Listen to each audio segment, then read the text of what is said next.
Thanks for tuning in to the Portland Real Estate Journal. I am your host, Nick Shivers, here at Keller Williams Realty, Portland Central, serving Oregon and Southwest Washington. Today's topic, buyer fatigue, and how is that affecting sellers? Okay, so number one, we're hottest real estate market in the history. 21 years in this business, never seen a market hotter. What is buyer fatigue? Well, buyer fatigue is when buyers have been beat out so many times on offers that they just give up. Is it real? Absolutely. Let's look at the numbers.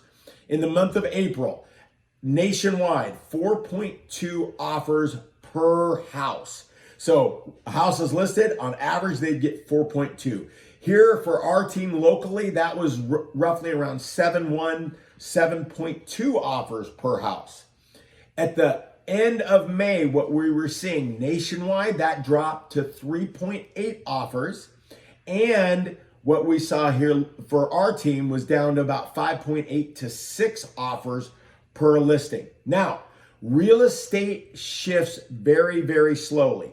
But what we saw one weekend, we listed 14 properties. Traditionally, 10, 11 out of those 14 would be gone in the weekend. Great offers, multiple offers, 7, 8, 9, 10, up to 20 offers, way over asking price. But we only saw 4 that looked like really, really good offers. So I looked and said, I want to look at the data.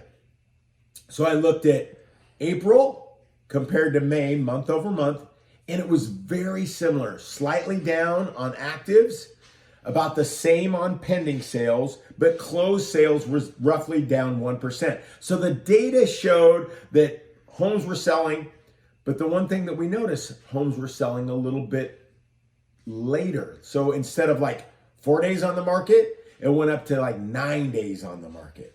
So what did we find out? Example, listed a property in Happy Valley, $469,000. The first weekend we had 3 offers, and the highest offer we had was $475. In April, March, that wouldn't have happened. That would have got pushed up to $500 like that. So my seller was like, Nick, should we take that offer? And I go, I think the data is telling us that it is buyer fatigue, meaning people are slowing down a little bit and not making crazy offers that first weekend. And what we did is we waited through the other weekend. And what we saw was this. Instead of 3 offers, by the end of that other weekend, we had 11 offers. And instead of the $475, it got to almost $500,000. Now, what we did is we talked to the agents that made those offers the second weekend and asked the question, why didn't your buyer go look at it before? They were tired of getting beat out over and over and over again, and they didn't think they could compete. So as a seller, what you have to look at is, number one, when you list a property, and we talk to our sellers all the time about it, when you list, we might get 10, 15 offers. But if we don't, and the offer that's on the table is not what we expected, because of this buyer fatigue mentality, what we're seeing is people coming into the game a little bit later. So if you get a little bit impatient, you could cost yourself thousands of dollars. So buyer fatigue, number one, is real. The other thing is agent buyer fatigue. What we're seeing is a ton of buyers unrepresented coming to us directly because of our marketing, because buyer agents are just tired. They've showed so many houses, they're not getting things in a contract that they're giving up as well. So as a seller, it's really important to know